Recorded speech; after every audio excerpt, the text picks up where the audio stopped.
Good evening and welcome to the late night edition of the Kenny and Renny Show. I'm Ken Weeb from Sportsnet.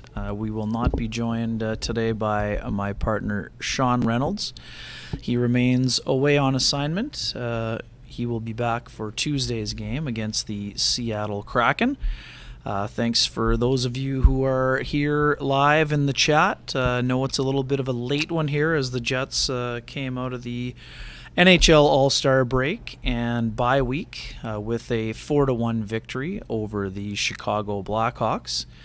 I hope everyone enjoyed their break. I certainly did. For those of you who are unaware, I was away in Cancun, Mexico. It was a very pleasant weather situation and was certainly had a few days of work in there, but overall pretty happy with feeling refreshed and ready for this final 30-game stretch. Before we really get rolling here, I'd like to thank the good folks at Vittorio Rossi for helping Sean and I look sharp. You can head down and see Frank and the staff down on Corridon Avenue. Tell them Kenny and Renny sent you. The shirt today is from the good folks at Vittorio Rossi. Thanks to them for their continued support of the show. Certainly an interesting one here this evening. We expected, all we heard was about how the late start would be a bit of an interesting scenario for the Jets to play in. They hadn't had a game at this late hour, a home game anyway, since one of the games against the Montreal Canadiens during that bubble playoff season. I would say it was interesting. I mean, a lot of us were expecting the Jets to maybe be a little bit flat coming out of the gate, but they actually were sharp out of the gate. Lots of jump to start the contest, and then they kind of went a little bit sideways. I think after that penalty to Neil Pionk, they sort of lost their momentum for a while.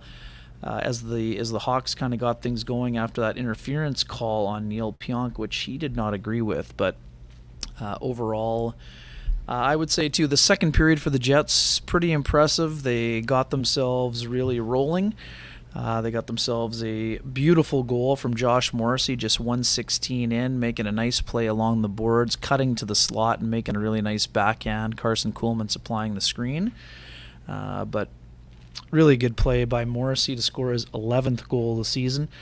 Morrissey then chipped in an assist on the power play marker that snapped a 1-for-22 stretch for the Jets. We know they'd been struggling. We're going to dig into the power play a little bit deeper as we get rolling along on the show here. We know there was a tweak to the top unit in the last game against the St. Louis Blues where Nikolai Ehlers jumped into the fray and moved to the second unit. Blake Wheeler getting that promotion back onto the top unit. Not a lot of fans happy with Ehlers' removal from the top unit, but at the end of the day, it's Blake Wheeler's redirection on the Kyle Connor slap shot that turns out to be the game-winning goal this evening for the Jets. Wheeler's first of two. He's up to 14 goals and 40 points in 44 games here. And we do have a bit of a surprise. Not a surprise, but we're going to be very happy to be joined by our friends Jeff Hamilton and Scott Billick this evening. And, let's not wait any longer. Let's bring in our buddy Jeff Hamilton. Bring in the hammer! Dropping two bombs, dodging shots, grenades! Move over, get someone else is on the buffet! Gonna make Renny shout, and the show will overtime! Bring down the hammer!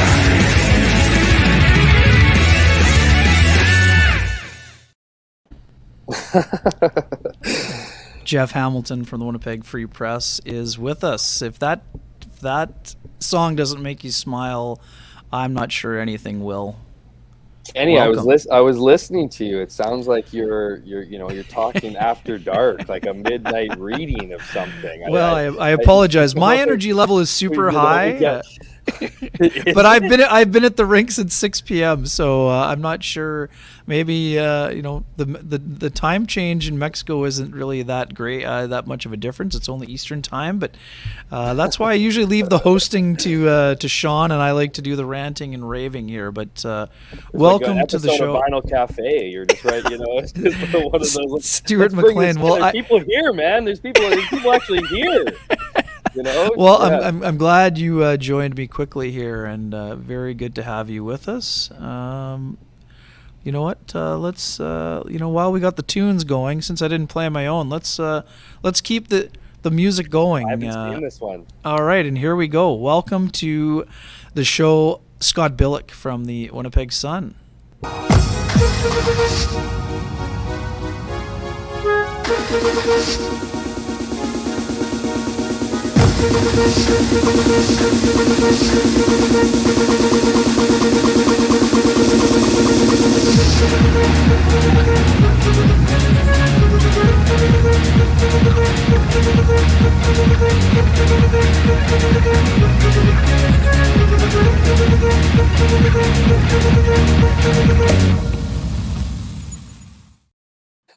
There we go. Yeah, there we go. So funny. Holy moly. Man, I was not prepared for that. I did not know that was it.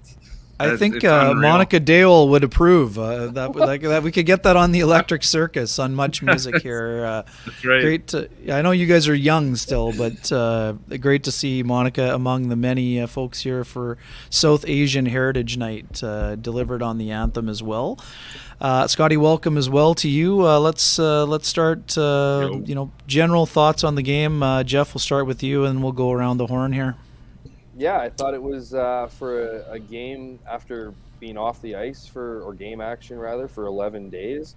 I thought it was a start that they wanted. That penalty early on, or not early on, Neil Pionk's penalty, I thought took some of the air out of the Jets of that hot start, and something that Rick Bowness said after the game as well. And then they erupted in the second period, built up a nice lead, and it doesn't matter if you're the first place team or the 32nd place team. There's going to be swings in momentum, and I think an inevitable push there from Chicago, who look, these guys aren't making the playoffs. I'm not saying they're happy with their season, obviously, but they play freer. Certainly that goal early on gave them a lot of energy, shifted that momentum even further. And I thought for a good chunk there, maybe 7-8 minutes, Chicago looked like they were ready for a comeback. I'd argue that there was a couple missed opportunities for sure there, but definitely a few other opportunities that were stopped by Connor Hellebuck. As Rick Bowness likes to call them, timely saves. He got timely saves in this one from Connor Hellebuck, and he got timely goals. Josh Morrissey, who else?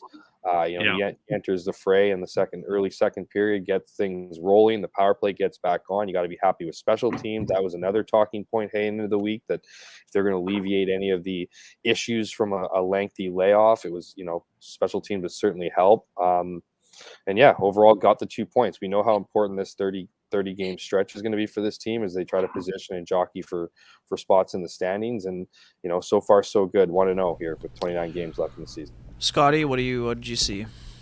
Yeah, I mean, much of the same, right? I mean, Rick Bowness said it great at the end during his availability. I mean, they got the 2 points, and that was the bottom line. And I think that's they had a good start, I thought, and I thought they played the way that they said they wanted to play coming out of the gate. Only for that penalty to kind of, I guess, derail the momentum, as they said. But Josh Morrissey's goal was.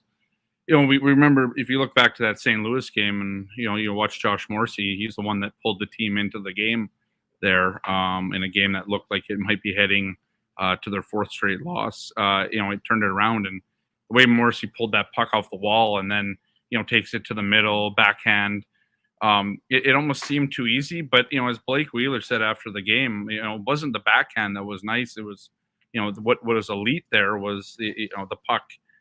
Pulling that puck off the wall and moving it into the middle of the ice there and creating that chance. So, and then the Scheifele, the Wheeler to Scheifele vintage play was really nice. And I thought Connor Hellebuyck played a really good game for a goalie.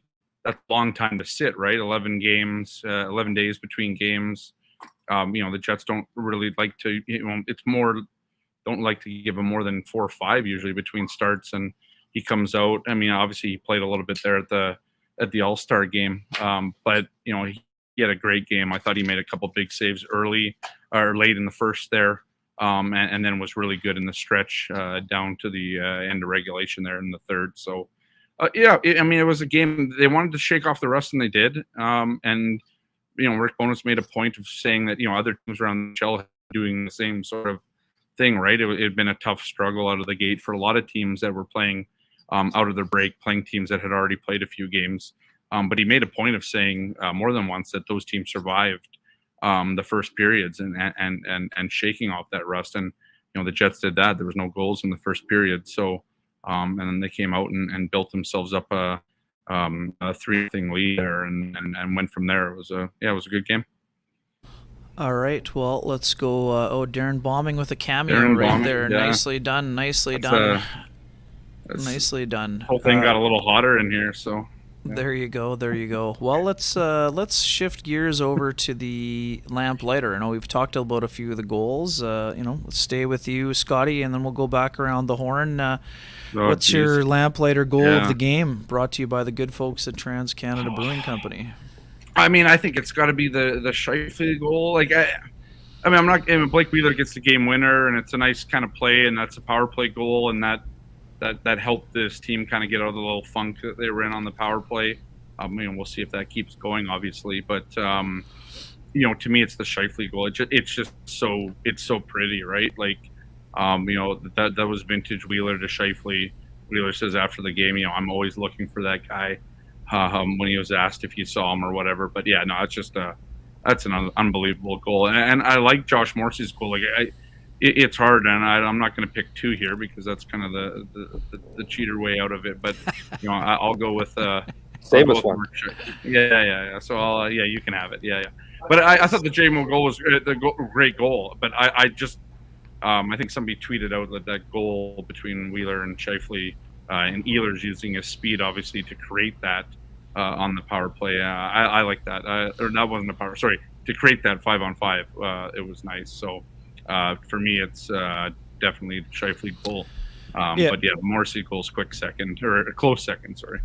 There you go. Honorable mention. Also an important play also an important part of that play. Neil Pionk's ability to drive the net, and it wasn't quite Iginla through the legs to Sakic, it was Iginla on the back door, but Pionk kind of made the leg motion. To almost make it look like the pass was going to go to him, and when he went through, the defender had to go back with him, and that allowed Wheeler to find the extra split second to give Scheifele the chance to just rip into that for his 32nd of the year. Hammer, what was your call on the Lamplighter? Yeah, I do like that goal by Mark Scheifele. Of course, I felt that gave the Jets a cushion there. That looked like they were essentially put them in the driver's seat. But just for the sake of being different, I'm going to go with the Josh Morrissey goal. I thought, look at what he, this is a guy who we've been, talking a lot about, obviously, and for good reason. This season spilt a lot of ink with, given how well he's played. I definitely think that when you look at, I've talked to our asked Rick Bowness about it. I mean, you're getting timely saves from Connor Hellebuyck. You're getting timely goals from Josh Morrissey, and this event. I thought that was a great first period, as we talked about before.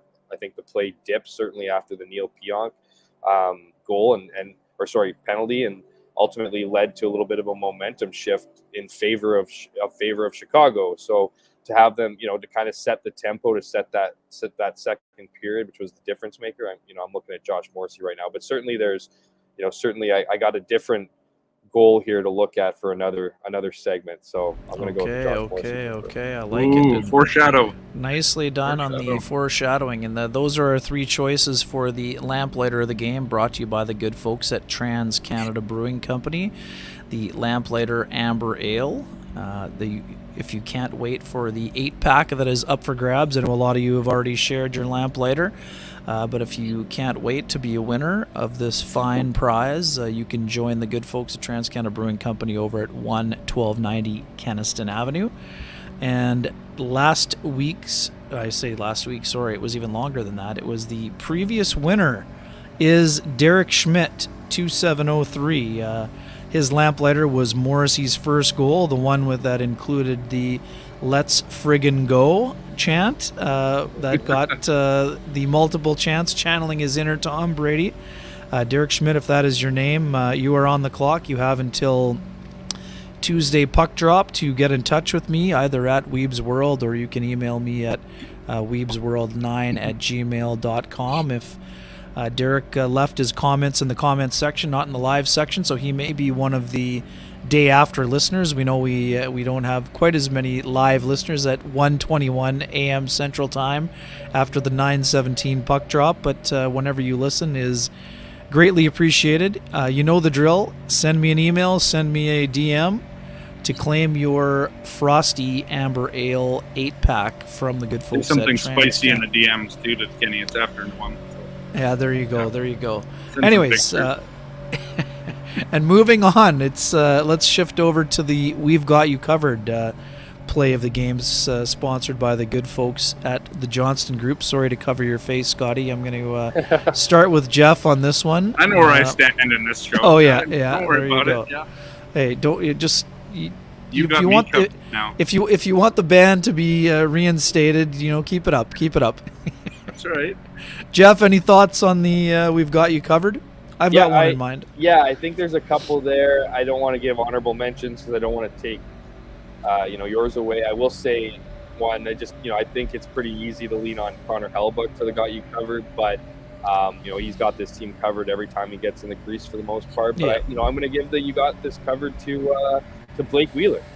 I think after that Josh Morrissey goal, you saw a bit of, you saw Blake Wheeler going to the front of the net on that power play. This is a unit that actually Rick Bowness made a change, put Blake Wheeler back on that group, that top group, and so coming into the game 1 for 20, they don't get anything. I mean, all three power plays essentially in the night came all at once, or at least close to each other, with double minor coming after the original penalty there. Or the first penalty there from Chicago. So I thought that it was one of those, a couple of different reasons. One, got the unit covered, got them a goal, got them some confidence, because I think it was like 1:40 left in the power play. If they don't get that goal, the power play's looking again as another struggling night. And then for Blake Wheeler to set up Mark Scheifele, I mean, that was, whether you want to call it vintage, connection there. It was just two guys that obviously play a lot together, know where each other are at. I mean, credit certainly to Mark Scheifele for finishing that goal, but a lot of credit goes to Blake Wheeler for finding them there and putting them in a position to score. So I felt like he had his team covered tonight in the second period, and enough to get them that win. So my got you covered is Blake Wheeler for sure. Excellent choice. How about you, Scotty? Yeah, Jeff took the words right out of my mouth, so I'll go with a different one. One, shout out to the fans here, who I thought brought it. I think Connor Hellebuyck said it best after the game, saying that it's probably the $6 beers before whatever time. There was a lot of people here early, but it was rowdy, and I thought it was fun. South Asian Heritage Night here tonight, and I thought the Jets did a good job with that, and the fans did a good job as well. But how about Dylan Sandberg's Twig and Berries taking one right there off the? That was a good block. Blake Wheeler had some fun with it. I guess it didn't hit Sandberg in the same spot, but it was pretty close. I think somebody had it somebody had it. Ishaboy over there, Master Bruce, who I went to school with, actually. He said Sandberg's jogged, so I give it to Sandberg on that one, and honorable mention to the fans who I thought brought it for a 9 p.m. start. We haven't had one of these since, I want to say, that pandemic games when there was no fans in these buildings. So I think it was the last time there was a 9 p.m. start here, at least anything close to it. So, Yeah, there was Yeah. one. It was, I think, at least the one against Montreal. I believe was that late. So Yeah. good choice. I was going to go with that one as well, personally. Sorry, what's yours, Kenny? Let's do some boasting here. Oh, that Maybe was I'll throw it to definitely you. Sandberg was going to be my choice, but Why you gotta choose something different? than that? well, I will. I'm going to go Can't be the with. fans either. I already covered that. So You'll have a good block shot. Don't worry, don't worry, don't worry. I'm going to go with. Let's go with none other than Adam Lowry, Lowry fight. Knew you were dropping doing the, dropping the Nope. mitts for his line mate Carson Kuhlman. I'm going to go with that as the got you covered. We played your excellent music coming in, and we almost almost had it. heard Sandstorm in the We almost had building. Midnight Sandstorm, Oh, man. man. Yes, close, indeed. close. Adam Can't buy one Lowry. right now. Yeah, he's going through Here's a a little question bit of for you, Kenny, on the Lowry thing. Do you think that was just a bit of a shadow boxing match where they weren't really trying? Tenorti's coming off a broken jaw, right? Like, I think he just returned from a broken jaw, I believe. Do you think that was all just kind of no. you know? Adam bit of doesn't drop the theatrics? gloves for shadow boxing. No. Yeah, fair enough. I mean, I think- interesting, 'cause they had a good little chat after it. After the Yeah, fight and I mean, there. see, this is the thing. We know this about Adam Lowry. He is very plugged into what's happening, very in tune with the game. So I'm guessing he said to him at the end of that, he said, hey, I know you maybe didn't want to go coming back from injury, but I got to stand up for my teammate. And this is my interpretation. I mean, we didn't have a chance to ask him. 100% Adam Lowry knew Yeah, that. he 100%. 100%. And he knew, and that's what he was saying. He was like, I know you maybe didn't want to go because you're coming back from injury, but it's Yeah. my job to stand up for my line mate in that situation. And obviously there was no like animation or theatrics from Tenorti. Well, some big bombs getting thrown there by Lowry, right? And I think he caught him a little bit on the chin on the first throw. Just a little bit, almost like a glancing kind of. Right at Yeah, the to end me there. there were quite a few swings, and I actually thought he might have got him. Honestly, I think almost once in the ear hole, maybe Okay, with yeah, one of yeah. those swings. But most of them, I think, were off the shoulder pad, like just not quite far enough to get the full extension on the right hand there. So we've got the. Like, I'm not saying that Adam Lowry didn't try and hit him, but I'm also saying. Well, then what are you saying? He was trying to hit him. Didn't try to- He was, but I don't think he was trying to hit him that hard. Is what I'm saying. But Oh, anyways, I don't know. Don't agree, but All that's right, fair okay. enough. It's early. It's early Roll back for a up, cover first. my face. Our There we first go. non-agreement. So once again, There we that's go. our we've got you covered plays of the game, sponsored by the good folks and the OGs over at the Johnston Group. Thank you to them for their support as well. Where are we going to go next here? Let's. I know lots of angst about the Ehlers off the top unit. You know what? Hang on. Let's. I mean, this was interesting. Let's go. Ian McLeod's got us here. I noticed that Cole Perfetti had skipped a few rotations, and it was the last 8:18 of the game. Rick Bowness saying he just shortened his bench. I also went through the time on ice, and there were two shifts in the second at over a minute, and his last two shifts of the third were 1:13 and 1:13. So knowing that Rick is such a stickler for shift length, I kind of wondered if that factored in, and Rick was very dismissive of my question, and I mean it's totally his right to do so. He just said that Cole kind of got caught out on the ice in a couple of extended shifts, and again, I'm not blaming Cole for being out there a long time. I just thought it was interesting that given the numbers and the ice time in a game where you're coming back from an 11-day break, you have a young player, who often would have had more than a minute-long shifts in junior hockey, but you're trying to set a good example as you get your first of the final 30 games to the stretch run. How did you guys interpret A, Rick's answer, and B, whether or not that actually did have something to do? Let's start with you, Jeff. Yeah, I'm just looking at his answer to it. What exactly? I thought he dismissed He it. pretty basically said quickly. he shortened the bench. Yeah. Yeah, like I mean, to me, like I don't see it being a big deal. I mean, Oh, when you not a think big about- deal. No. I'm not saying you're making it a big deal. I just giving my 2 cents. Like I don't think it's that big a deal.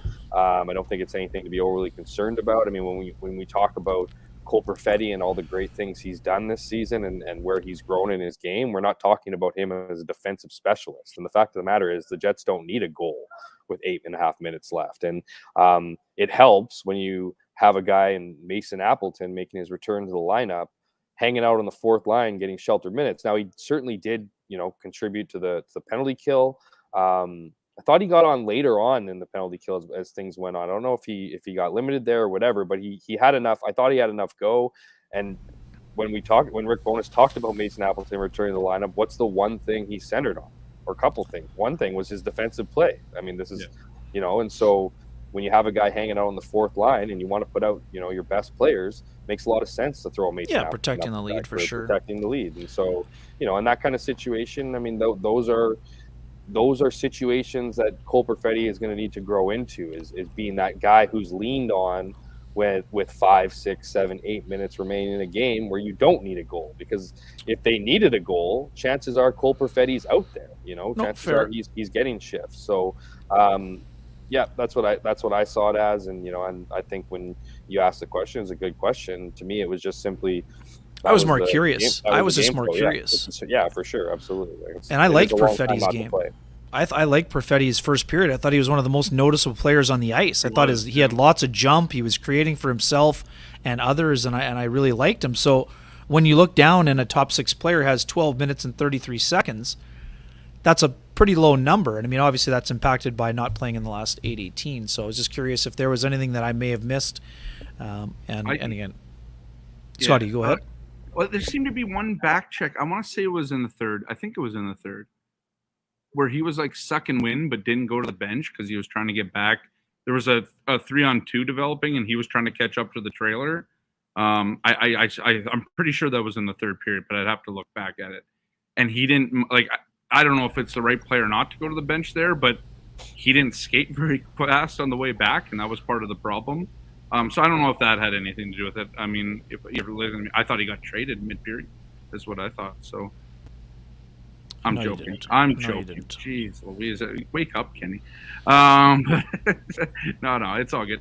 No, I don't think there's anything. I just thought he had maybe he just struggling out in the third period, and Mason Appleton, like Jeff said, was going, and I thought Mason Appleton got back, shook off his own rust. He missed 38 games with his wrist injury and obviously the subsequent surgery. So no, I don't think there's anything to be worried about.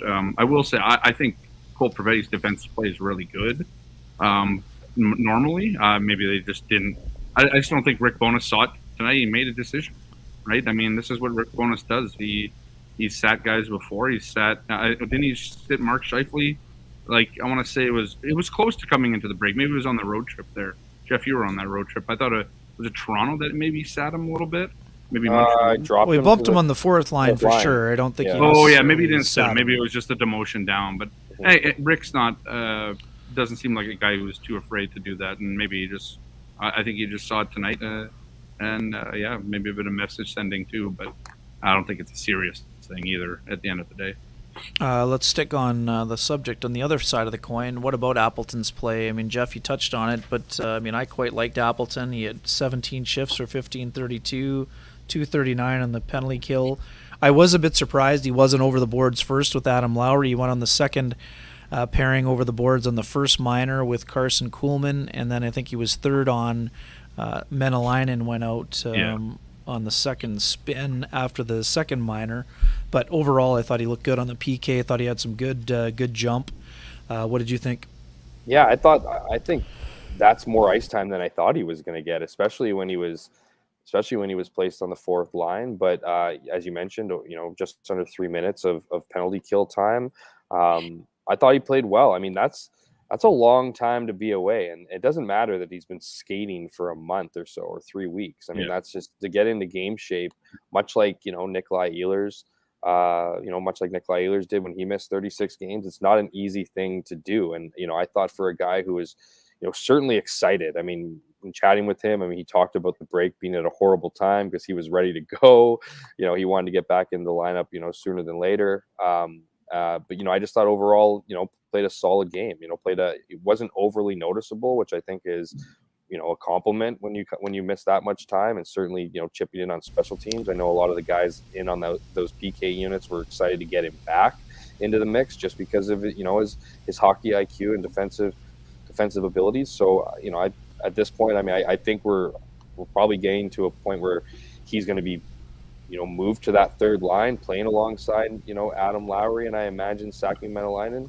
Or Morgan Barron, probably will be the guy there, but we'll see what happens. I mean, this is a guy, this is one game back, but so far so good for 22. Yeah, his legs were good, his wind was good, and then the really telling comment from Rick Bowness, it shows you his importance to our team. Yeah. That's a pretty telling comment for anyone, and I think that's something that Mason Appleton would feel a lot of confidence. I mean, we've talked about this a ton. I mean, Morgan Barron coming back in. I mean, these guys they know how much they're valued, and quite frankly, the Jets need a little bit more of an offensive bump from their complementary forwards. Their third and fourth line, they're not getting a whole lot accomplished offensively.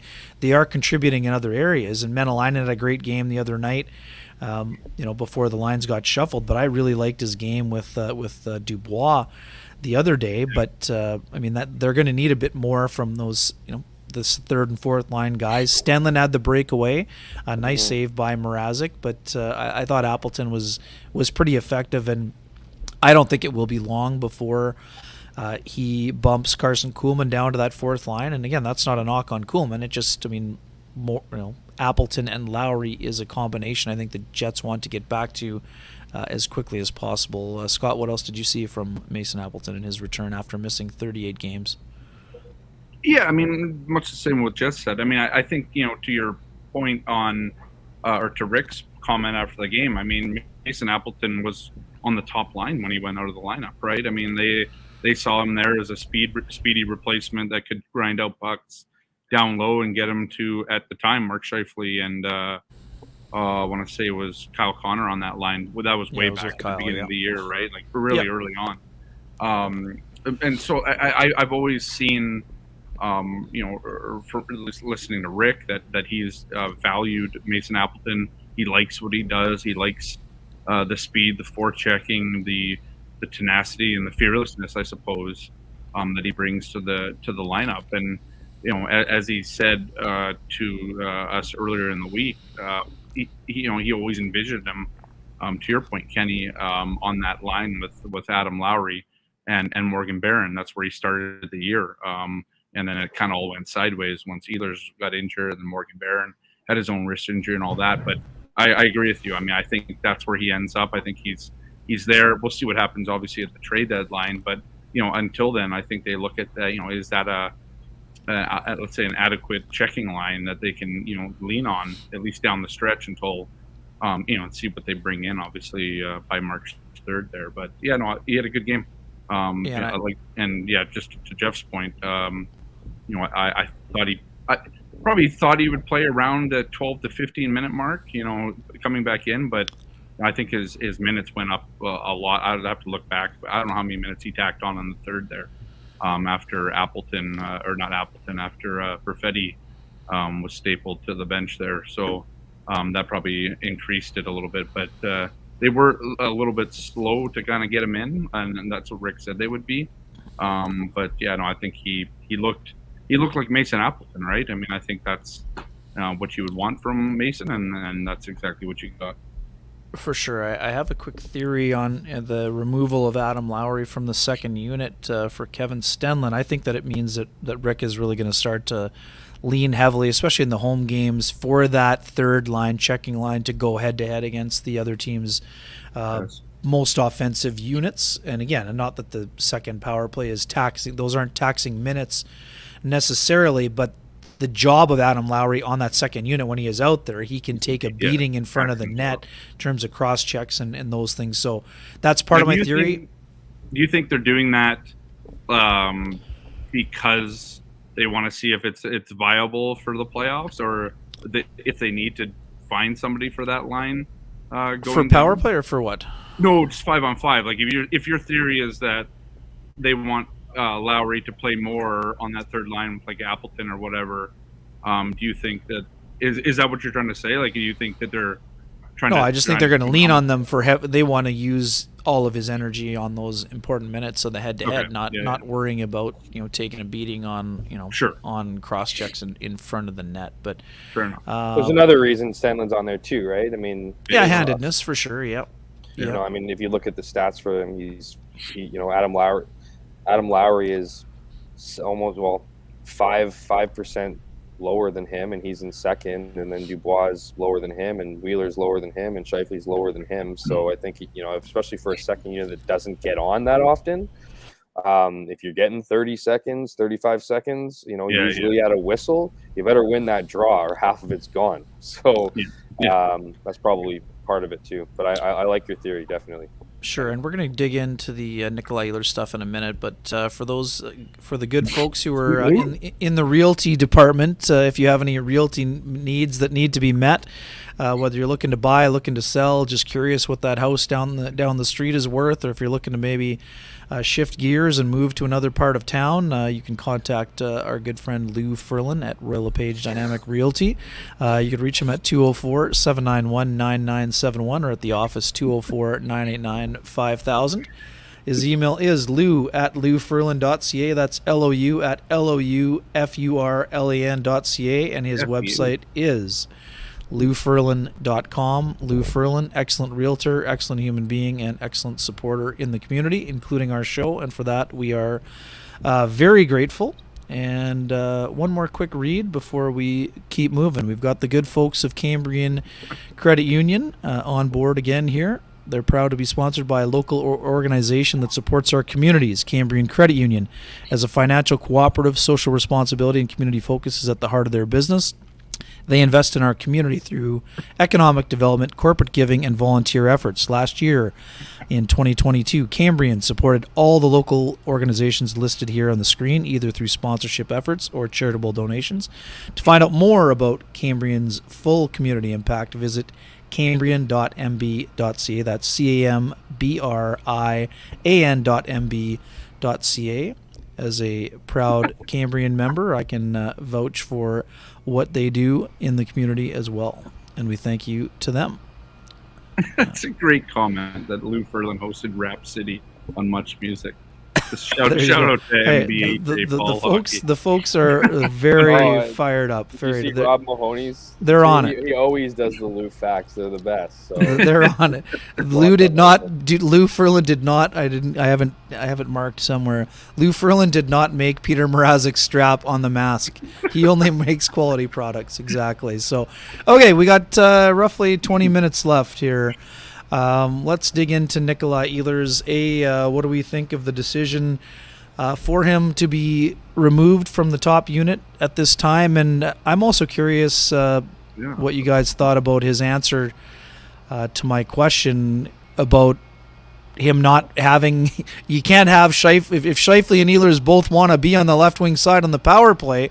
Only one of them can be on it. I thought that was a pretty interesting. I mean, it's a pretty honest answer, and I was curious for your thoughts on that, and then we'll dig into the actual decision to remove him from the top unit, at least for the time being. Who? Jeff, go ahead. Okay. Well, I look. I don't want to put my tinfoil hat on, but talking with, and I don't know if this would have been like. Look, Nikolai Ehlers is a good quote. He's a good person. All those things, right? But he seemed a little bit like introspective and a little bit like miffed after Thursday's workout. Like just his body language. Like he answered the questions well. Like it wasn't like he was sulking or anything like that. But he seemed bothered by something. And so like, and again, I don't know if that's the the shift in power play. But I mean, the reality, like to me, like it's not that I don't buy that explanation that two guys want to be in that spot. Both are trigger men, both whatever. But I have a hard time thinking that, Nikolai Ehlers would be interested in being that trigger man for a unit that never gets on. You know what I mean? Like, look at tonight, for instance. Like, I don't like, even if Blake Wheeler doesn't redirect that puck with his skate, I don't think the first unit's getting anything more than 40 seconds because they're going to stay on until they, get a shot around. So like, I think that's, again, I'm not trying to, I guess I'm being a little bit of a shit disturber by suggesting, his body language after the practice. I don't think he's sulking or anything like that, but it just seems odd for a guy who we know scores points, who's scored points since he's returned, who needs kind of that confidence boost, like 36 games or whatever it was for him, 32, 36 games was a long time. And just to kind of, I don't know, get demoted. Like, look, anyone who's played on the top unit of a power play on any team they've ever played for doesn't like getting put down on the second unit. I don't know a single guy who's cheered that that demotion, because that's what it is. We know how much time the top unit logs. So it's a weird one for me, and why you can't. But I mean, there's obviously a design for it, and if they have too many similar roles on a unit, I mean, look at obviously putting Blake Wheeler back on that group paid off. It was a gamble that paid off. So regardless of what Nikolai Ehlers feels about it, power play got on the board today, and it's just odd to see a guy as talented as Nikolai Ehlers be on that second group. Scotty, go ahead, and then I've got a few thoughts also. Yeah, I got a few thoughts of you putting the biggest comments on the screen to cover my face again. So, I mean, whatever, man. I mean, hey, I'm not the technical person on this show. I'm not sure how to get holy moly, when comments. I saw Rob Mahoney's got me covered tonight with that comment. So, I mean, holy shit. Literally. Hey, excuse me. If you wanted to not be covered, maybe you should have got on the show second when Hammer got. Oh, sorry. I actually had to file a story and all that. I mean, we're doing actual work. I know, people. I know we're doing our best here. Come on the show, I get chirped. You play my song, the crowd goes wild. I mean, I still can't. It's unreal. It's an unreal video, man. That's certainly a word to describe it. Anyways, Anyways, Ehlers. Yeah. Back on track here, right? I mean, I agree with Jeff. It's obviously demotion. I think perhaps there was a bit of a power struggle there, but I mean, Mark Scheifele is the one scoring the goals on this team right now. He leads the team with 32 goals. I think he leads the team in power play goals too, if I'm not mistaken. So you're going with the guy that's scoring. And at the same time, right, let's not forget this team was 1 for 20 coming into the game, 1 for their past 20. You got to make a change, right? I mean, Rick said this. You talked to him this morning even about it, at the pregame or the morning skate. They have to score. They got to find a way to get there. They have so much talent. They talk about all this time. They talk about how much talent is on this power play. And I don't think anybody here or in the chat would disagree that they don't have the talent, but they're not putting it together. So I don't think it really matters if you're hurting someone's feelings or whatever. You got to find a way to score a goal. And as Jeff said, Blake Wheeler came onto that, scored a goal, and it works, and it pays off for them. And that's the way it's going to be at the moment. And Nikolai Ehlers has played great, I think, since he returned. But I am sort of I thought the same thing that Jeff thought. Like he spoke whatever day that was. Thursday. Thursday. And yeah, I mean, he seemed a little, I don't know what it was. Maybe he was a little jet lagged. It's hard to explain. It's hard. I don't know. It almost looked like he was just a little jet lagged, right? And that was a long skate on the Thursday. I believe it was the Thursday skate was a long one. Yeah, he did come back from Denmark, so I mean, right. And so he should be jet lagged or tired or whatever. But I don't know. I mean, it was strange, and I agree with Jeff. His assessment on it, I thought it was a little weird. I don't know how to explain it. I mean, he seemed a little almost dejected a little bit, or maybe just maybe there just wasn't the confidence. Maybe he just thought he had a crappy practice, right? Maybe it just wasn't there, and he wasn't pretty hard happy. on himself. That's the well, thing he is right, exactly. I just don't know what there was to really be hard on himself about. I mean, I thought he'd been great since he returned from his injury, and putting up a lot of points, and he's on the top line, or I guess you could say he hasn't loved his game line. though. That's the thing. Well, yeah, you're right, and yeah. So maybe that's it. Maybe maybe the break came at a bad time for him too, right? I mean, I disagree. I think it came at a good time for him because he had gone, just the one assist against St. Louis, and he had gone 3 games without a point before that. So yeah, so maybe that was still eating at him then, right? Who knows? Yeah, I don't know. I mean, yeah, you're right. I don't know, but I agree. And maybe part of it was that he knew that he wasn't coming back up because he got demoted before. Yeah, he missed the last game against St. Louis. He was on the second unit. Yeah. Yes, it was. And so I don't know. Maybe that's just it, right? Maybe he's going through a tough time and is in between the years too. Yeah. just the game and all that too. So yeah, I don't know. I mean, I agree. Rick had to try something different, and that's what he did. And tonight it paid off, and they finally got a goal in the power play. And it had been, I mean, it had only been like 3 games in between over 6 against. I thought he might change it back coming into the game too. They went over 6 against St. Louis, I believe, going into the break there. They obviously got the win, and I think they had a bunch of chances on that. They were getting some chances, but still going over 6. Maybe change it, but Stenlund being there, I don't know. I mean, I'm just rambling here right now about it, but I'm not sure what to make of Nikolai Ehlers right now. See how it goes over the next few games.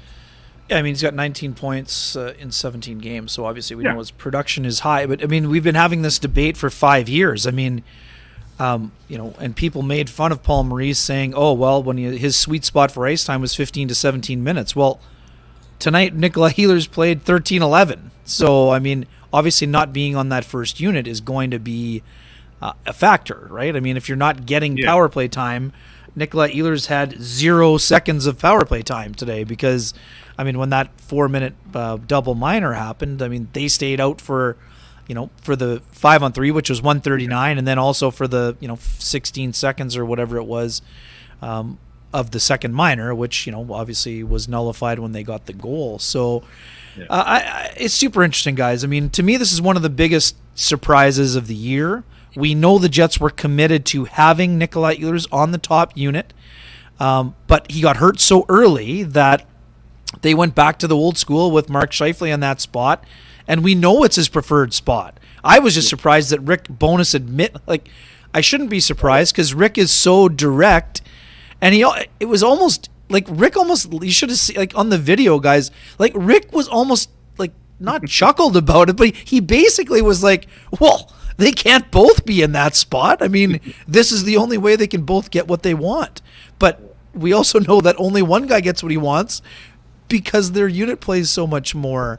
The thing that's been surprising to me, I mean, zone entries have obviously been an issue for the Jets at times, and we know that Nikolai Ehlers is the magician. He's the one-man zone entry, and he's basically hadn't been working, right? It hadn't been working lately.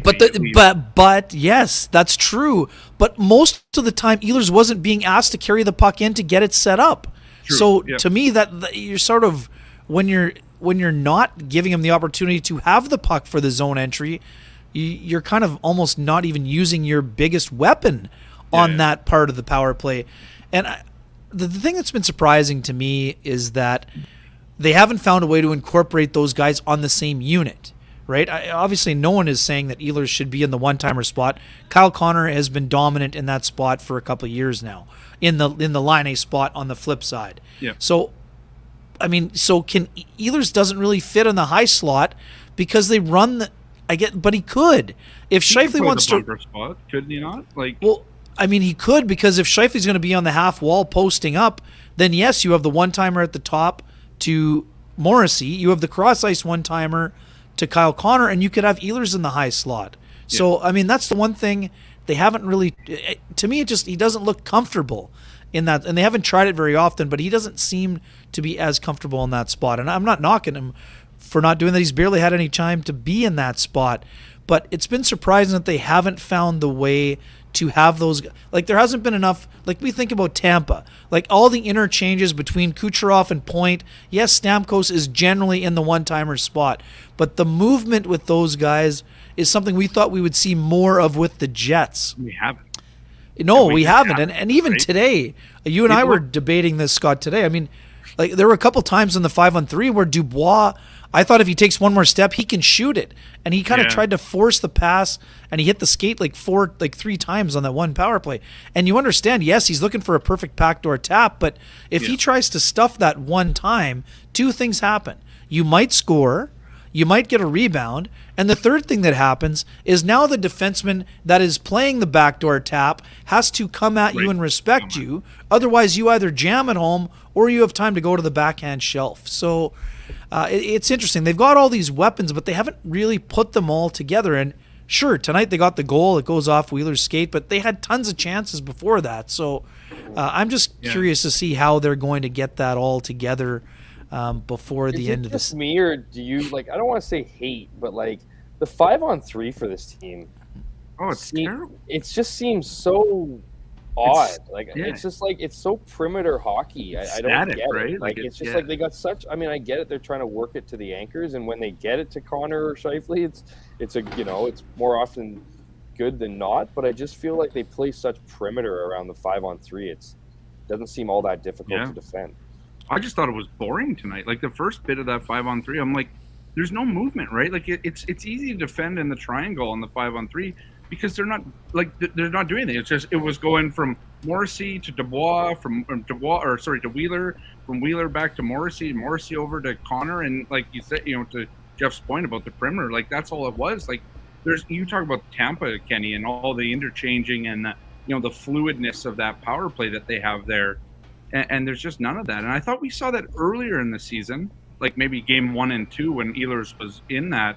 But then since then, and since Ehlers hasn't been there, they haven't had that. Because like, who's the guy on the power play that flies into the zone sometimes, works it around the net, brings a defender or two with him and opens up somebody? Well, when they're not doing that, they don't have it. And then they're like, oh, well, Ehlers isn't doing anything. Well, it's, to your point earlier, Kenny, about they hadn't been using him to gain the zone and kind of do that. I mean, I think they've just kind of reverted, and it's weird that Rick and Scott O'Neill, who runs the power play, Brad Lauer runs the power play. Sorry, Brad Lauer.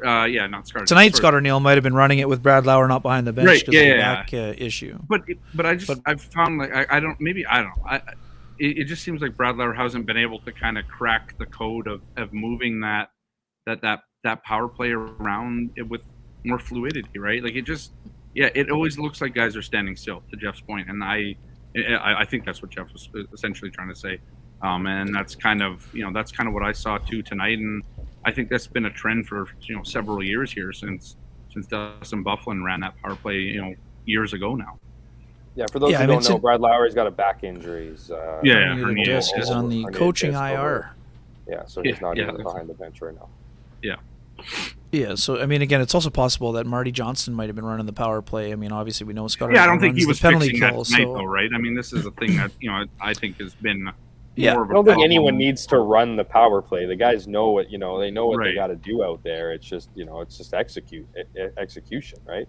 Yeah, and I mean, we've talked about we talked about this with Brad Lauer in Arizona at Mullet Arena. I mean, he was asked about it specifically, and he always talks about them needing motion. So, I mean, in a lot of ways, I think it's a little bit of stubbornness on the players' behalf rather than a coaching philosophy. I mean, I think the coaching philosophy has been quite evident. But the other part about the Jets' power play, as Connor talked about this morning, when they've been good, it's been really good. So, and it's not like it's all that different. It just sometimes it goes in bunches. Like against Chicago, that was their 7th power play goal in 3 games against Chicago. Came into the game clicking at 50% on the man. 6 for 12. I mean, like it's crazy. So, some teams you just find a way to make it happen. So, super interesting.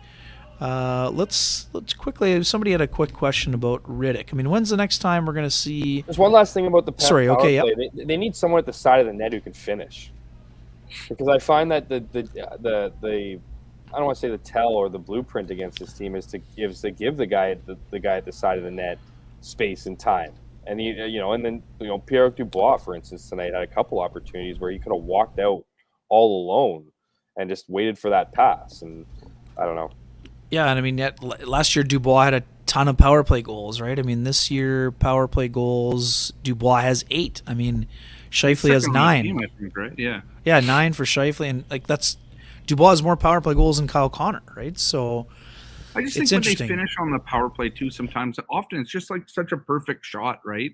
Like Kyle Connor will wire one, with inches to spare on the top corner. Like they don't often get like these, I don't want to call them like greasy kind of power play goals, right? Like I find, and maybe that's just not a ton of teams. NHL. Yeah, I mean, right. I'm just but it just like it always seems like it's they have to find that perfect shot because that's all that they really give themselves the opportunity to have. And I know they've put in a guy in front of the net now to get a screen and that sort of thing and kind of muck it up a little bit. But that's more of the second power play, in my opinion, that the unit that does that than the first. So I don't know. I mean, I just find it way too static for all that they have and the ability to move the puck around. But I often find Morrissey just in the center of the ice at the blue line for most of it, and he doesn't really move from there. And so nobody else is moving if the anchor on it's not moving, and so it's very. I like to use the word boring. I mean, it's not an exciting power play to watch. Sorry, I know I mentioned goaltenders, but Turd Ferguson weighs in. Cut Ehlers some slack. He's been up for 3 nights straight trying to sell Timo Meier on Winnipeg. Jeff, you have some interesting insight on having spent some time around Halifax. What are your thoughts on Timo Meier, and is it a realistic option for the Jets given what we've seen transpiring on the trade front this week? You're connecting my time spent in Halifax Insider. to insight to Timo Meier. No, I'm just curious for your thoughts on him. No, he's an incredible player. He's a young player too, right? I mean, this is a guy who spent time with Nikolai Ehlers in Halifax. Anyone who's ever spent time in Halifax, holy smokes! Do we have another hour right now? I don't think we do. We don't have any time to talk about the lower deck right now. Absolutely love the East Coast. I had the privilege of spending 6 months out there, 2 different combined trips a few years back, and I'll tell you what, I don't know what's better, the food or the people or the the beauty of that entire whatever East Coast. Go out to the East Coast. If you haven't been, do it. But yeah, Timo Meier. I mean, he's quickly becoming like Pierre-Luc Dubois. A couple other guys. They're the new age power forwards, right? And that's become. I'm not going to say that. Look, centermen are always going to be coveted. That's just But if you're a centerman and a power forward, that's even better. But that's the. They want big bodies. They want someone who can drive play, and they want someone who can finish. And he's all of that. And age. And it's like we're now in an era where you get paid for what you're going to do, right? Not what you've necessarily done. In Timo Meier's case, he's done great things, and he will continue to do great things, or that would be what you would suggest. So that's why the idea of paying this guy, the $10 million qualifying offer, or people talking about inking him. Yeah, love it. Yeah, guaranteed. You heard it here first. So if it happens, you know who to give credit to. Exactly. Because I spent part of the time in Halifax while he was a Moosehead. But you know what the funny part is? When I was there for a while, that was Jonathan Drouin's team. Right. Sorry. Yes, that was a year after. He wasn't there yet. Anyone who's ever watched the QMJHL, Jonathan Drouin owned that league for that team particularly, and certainly Nikolai Ehlers was awesome too. Really, really, really quick player. But yeah, I mean that's the guy everyone wants right now. Right? It's the guy that everyone covets now as a player, and we'll see. I mean the Jets have been attached to him. Connected to him for a while now, but so is so many other teams. The difference being, of course, the Jets having probably some assets to give up, but they're going to have to give up a lot for a guy like that because he can do it. Like we've seen with Pierre-Luc Dubois at stages, over his time here, he can do a lot, do a lot of damage, take over games, and certainly a guy that is going to be on the Jets' radar and a lot of teams' radar as we get closer to the trade deadline. Yeah, and I mean, for those who missed it, I was still away. Kevin Cheveldayoff was scouting Placeline. That's right. Placeline, Cancun, Mexico. Kevin Cheveldayoff at Scouting Live, right? I mean, is it we're pretty sure the Tampa Bay Lightning are not selling. So Kevin Cheveldayoff out witnessing Timo Meier live in action. I mean, there could be some other players in the San Jose Sharks that would be of appeal. But I mean, Michael Esamont. Sorry, Michael Esamont. Yeah, and Svechnikov too. Jeez, I mean, this is a tough crowd tonight with Kenny here. Holy Esamont. Sorry, someone corrected me a long time ago, so I'm going to pass on the correction. Yeah, well, I said Michael. He said Mikey. I didn't say Mikey, so that was good. So. Yeah, anyway, so I mean, good. The Jets should. Show the guys changing their names midway through the season. The Jets should be looking at Timo Meier, and good on them. I mean, I love this tweet. I mean, you guys saw it too. I mean, I love the fact that the Coyotes said in their tweet today about Jacob Chychrun, he is a healthy scratch for trade-related reasons. Yeah. I mean, we talk about transparency all the time. I mean, it doesn't get any better than that, does it? I mean, honestly. The NBA playbook there, yeah. I mean, how else do you explain it though? You know what I mean? Just issue a press release and not talk about it, or what? Well, no, but I mean, tons of teams wouldn't bother saying anything until after the game. I love the fact that they put it out before essentially when the warm up was happening. All the more transparency, the better. Let me try on Meyer. I checked in on this today. I'm not an insider or anything, but the Jets have not had the opportunity to talk to Timo Meyer yet, or at least his representative, which is Claude Lemieux. And that's one of the things that a lot of people have talked about is the Sharks might grant a prospective team, if the deal is right, to start talking to Meyer about a possible extension. In my mind, that would be the route that the Jets would want to go, but they have not been given permission, and I don't think anybody has yet. So, you're only getting permission when you make your best offer, and correct. We would imagine the best offer hasn't been made yet. Right. Yeah. Right. Yeah. So, but anyways, I agree with Jeff. I mean, I wrote about this a couple of weeks ago. Talking about how Meyer would. I mean, he's an analytical darling that also, passes the eye test. Right. Like you look at his points, his analytics, expected goals, all that stuff is through the roof. And it's really good on a bad Sharks team right now. So, he's a game changer. Right. He would be a game changer if he came here. And I think if Kevin Cheveldayoff was looking for anything about his scouting trip there, he saw it in overtime when Meyer scored the goal to win the Sharks the game against Tampa. So, yeah, I mean, it's a great fit. I think the biggest test here is, can Chevy kind of pull this one out of the hat, right? Like, there's a lot of guys here, there's a lot of teams here that want in on him, and I think the stakes went up even further now that the Rangers are out of it and took Tarasenko off the board. Now that there's more like, the arms race kind of going on right now in the Metropolitan there with the Islanders getting Horvat and the Rangers getting Tarasenko. What are the Devils going to do now? I mean, Devils are in on Meyer. I mean, we know that that's a player that's perfect for them too.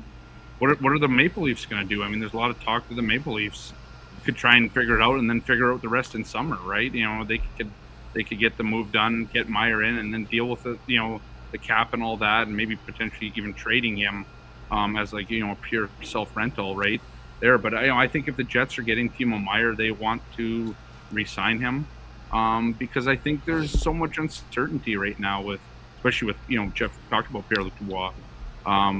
I think if you can replace Timo Meyer or Pierre-Luc Dubois with Timo Meyer, I mean, yeah, he's not a center, but there's a lot of talk, and I've been reading, some of the analytical stuff that people have written about it. You maybe only need an average, let's say, second line center in between a guy like, Kyle Connor and Timo Meyer to potentially, have that line be just as good, or if not better, with all that scoring on it. So I think he's a great fit here, and he would change the whole game here and potentially keep the window open for the Winnipeg Jets going forward, even if they lost Pierre-Luc Dubois this summer, For sure. I mean, and I agree totally with both of you guys. I mean, and he's the kind of player they don't have enough of. I mean, they don't have a lot of guys that are big and strong and score. They got a lot of skilled guys with speed. Meyer's not necessarily super physical, but he's hard to play against because he's big and strong and hard to get the puck off of, right? So, right. I mean, he should be and I would imagine he is the Jets' top target. I mean, he's exactly what they need. Now, to your point, I mean, what are you willing to give up if you're Kevin Cheveldayoff? I think Anything. they have to be willing to make whatever move with whatever prospect you have. I mean, I know that with Dmitry Reshevsky staying in the KHL for 2 years, I mean, that's a guy the Jets hope to get over here by the end of the year. So, does he have an out clause, like an NHL out? Have we heard anything?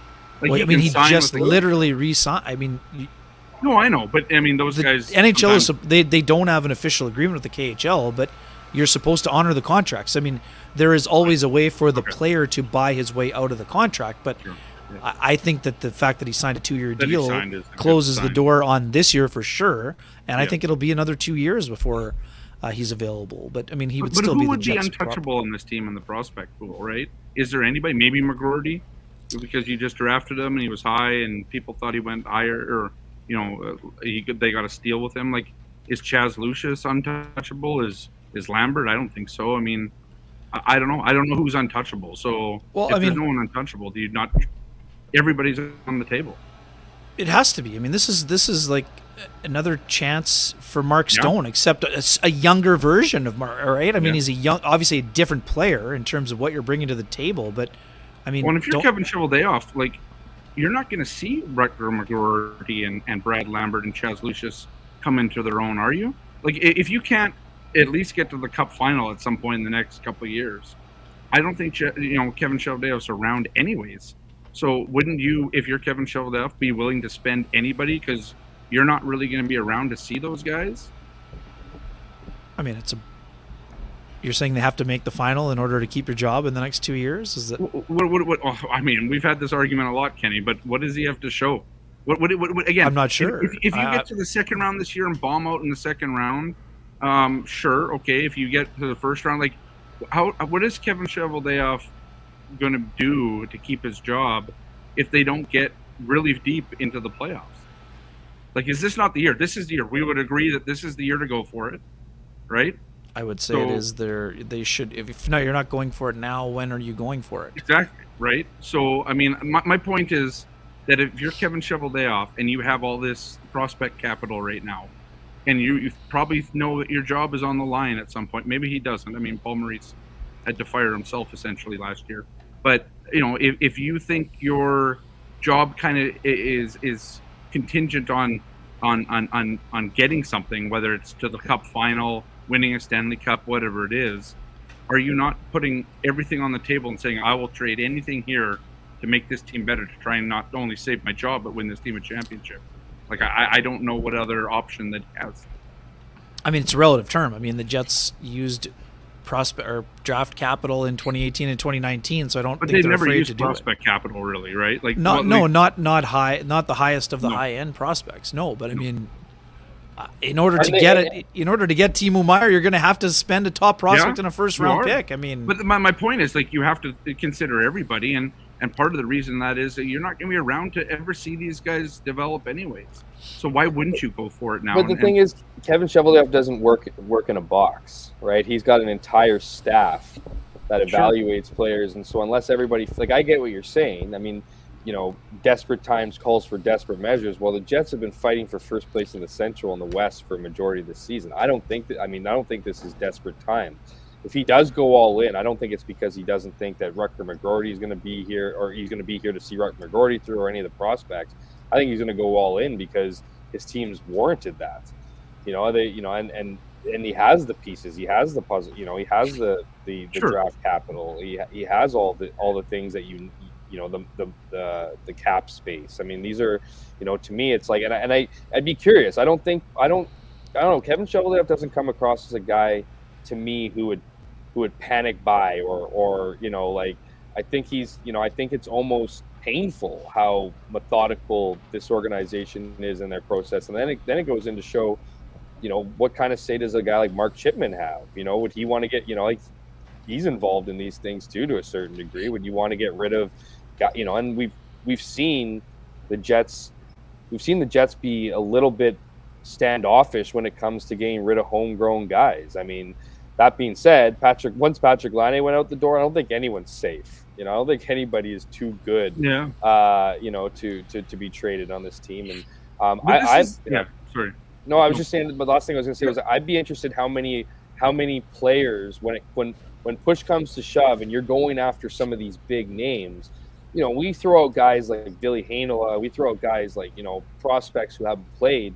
There might be some very big interest in some of these players who are on the roster, and what the Jets might be willing to part with on they're active players right now.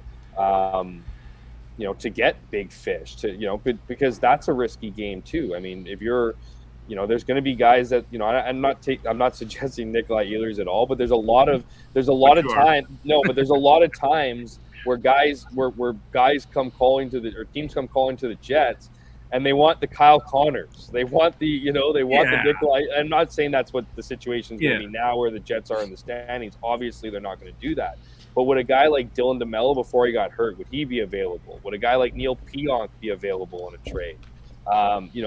Guys who are logging decent minutes, going out the door. It's not just futures. It's not just whatever. I'd be fascinated, and on top of that, what that might open the door to, right? If there's anything that Kevin Cheveldayoff has done over his tenure in Winnipeg, he's surprised us. It's like all of a sudden comes out of nowhere. Paul Stastny's a prime example. Like, who knows what he has, what he has cooking right now, and what it would take to acquire. Because if you're talking about future, if anything, Kevin Cheveldayoff needs to think about 2 years from now, not about his job, but about his team. Sure.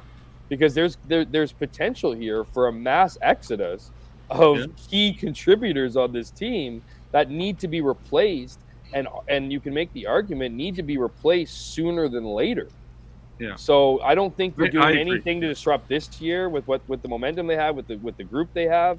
But I would be interested to see what the possibilities are outside of getting rid of draft capital and other assets rather than real players. Well, I mean, that's what makes the Meier thing so interesting, right? Especially if you get the extension in place. Yeah. I mean, because now Meier, I mean, we talked about Bo Horvat a couple months ago, and people are like, well, the fit doesn't make sense. The Jets are already stacked at center. Well, they are today.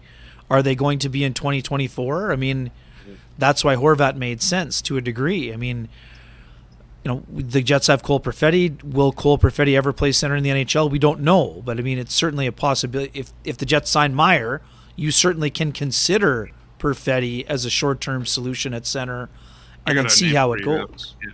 You can even think about it. They brought in Pierre-Luc Dubois, traded away Patrick Laine for Pierre-Luc Dubois, not just because he's a good centerman, because they didn't know what was going to happen with Mark Scheifele in a couple of years. Sure. He was the backup plan to Mark Scheifele. Now, it doesn't look like Pierre-Luc Dubois will be in a Jets jersey next season. So there's a lot that needs to happen, that needs to play itself out. I just would say this year they're going to try to keep as many as they can for this run, but I think you have to go with the understanding that next year could look very different depending on what you want to do at this club. Right, and then that's what makes where Meier makes sense. Yeah.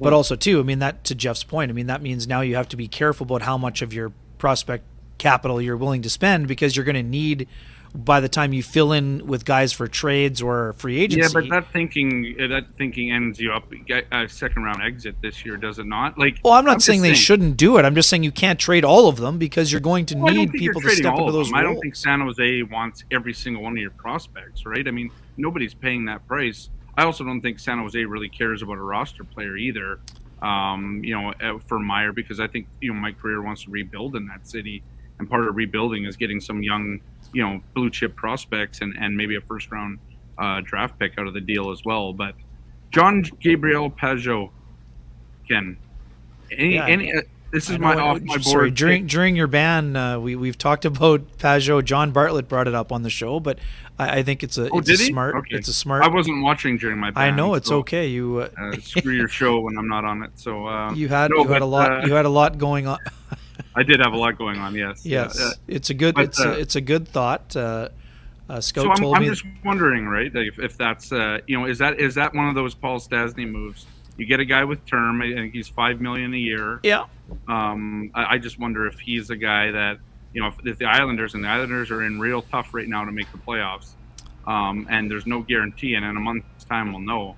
I just wonder if John Gabriel Pajot might be a guy that would be kind of your dark horse or under the radar, or Paul Stastny out of the hat type guy, right? So yeah, it's certainly possible. I mean, it's not it's more of a middle six player, more of a checker, but I mean, he's a guy who has Meier, right?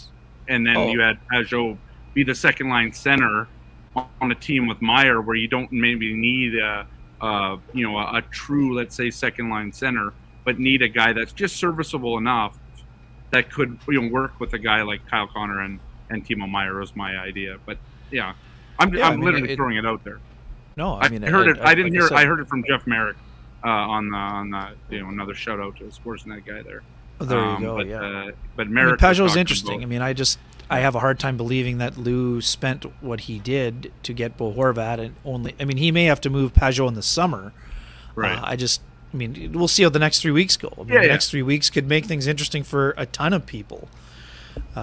So Yeah, that it'll Lou be in that's not a sweet Lou in New York Island. That's a Lou Lamoriello. That's a different Lou. Yeah. Right there, exactly. And I don't know. I think, and just like a note on Pajot, like, I think he's a deeper center. Like, I think you could get away with him as your second line center, as if you have to. But he's also 30 years old, and turning 31, I believe, this year. So he's got he's not super young, or he's not super old either. But he has to be a secondary piece for this year. I mean, Scott, to your point, I mean, if the Jets move Dubois in the short term, can you use Pajot as your second line center? Sure, but I think he's more suited at this stage of his career to be a third or a fourth, not a fourth line player. He's obviously a really good third line player. Yeah. Okay. No, it was just conversation. I'm trying to get us into overtime here. So we're in overtime, I and know. Giving the fans what they want when I get on here. So. Yes, indeed. We are going. I wasn't banned, everybody. So personal. Yes, that was a joke issues for with people my wife's grandmother.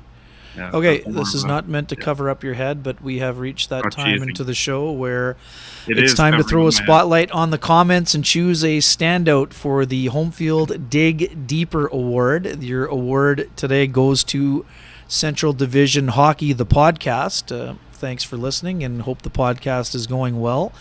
The interchange has to be like Makar and McKinnon in Colorado with Josh Morrissey and Mark Scheifele, but also Kyle Connor and PLD need to rotate because Kyle Connor can make plays in tight. I mean, back to your point, Jeff, we talked about Dubois maybe being that person, but Kyle Connor is a guy who previously, when he has put up a ton of points and goals on the power play, is a guy that did score some goals in tight. So that would be something also to look at on that front. And you can get in touch with me or Sean by email or DM to claim your prize. Thanks very much for your winning comment. And just like Central Division Hockey Podcast, Home Field is always going to dig deeper to find the best marketing solution for your company. Find out how at myhomefield.ca. That's myhomefield.ca. Okay, we're overtime. It's 2:22 a.m. I'm going to game winner at 16 minutes in. Is that it? So 17 now. That's an impressive job for sure on the comments. So be in touch with me to claim your excellent prize. We're almost at the end here. I got a Sunday morning column that I'm going to have to be up for in less than 5 hours. Final comments. First to you, Scott. Yeah, I got none. I'll respect the fact that I mean, about what? Anything? Just, you want me to pitch my newsletter or what? Like, I mean, you're going to throw to me anything here? No? Have you been on the show before? Yeah. Well, final thoughts, man. Final thoughts. Yeah, final thoughts. I mean, the Jets will welcome the Seattle Kraken on Tuesday. That's true. That is a thought. That's more of a fact. But I thought it's a good game out of the break. I think the Jets wanted to get. Well, every team wants to get up to a win, but I think the Jets, they talked a big game about, getting off to a good start in this last 30, and they did tonight. I thought, Jeff and I sit beside each other up here, and I think he changed his thing from not being a convincing win because they scored the goal.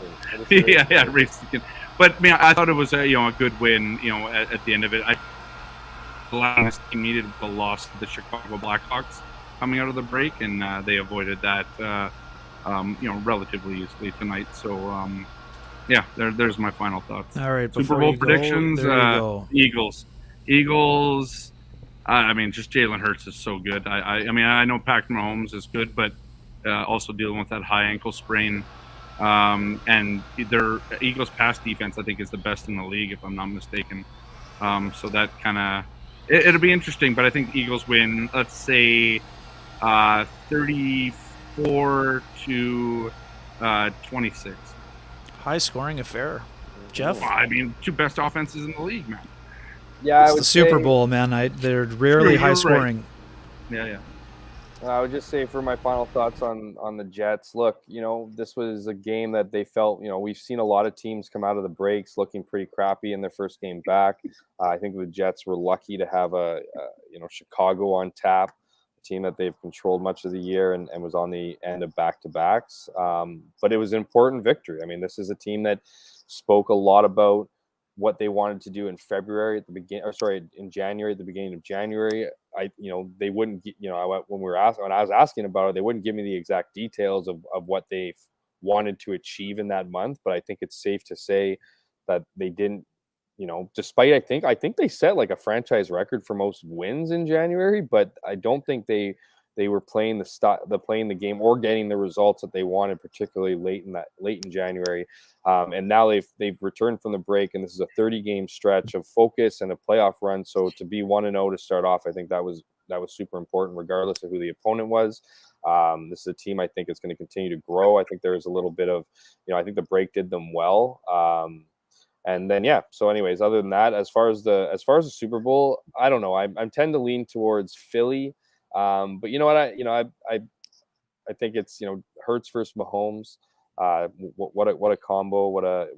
I think it's going to be a high scoring game. I think it's going to be one for the ages, because I think it's going to go right down to the end. And I think Philly does edge them. But I'd love to be wrong on that one too. So best of luck to both Kelseys.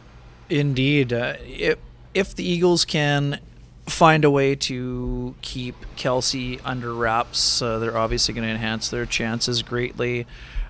Big fan of Pardon the Interruption, and Michael Wilbon has made a career the last few years of calling the Chiefs a dynasty of one.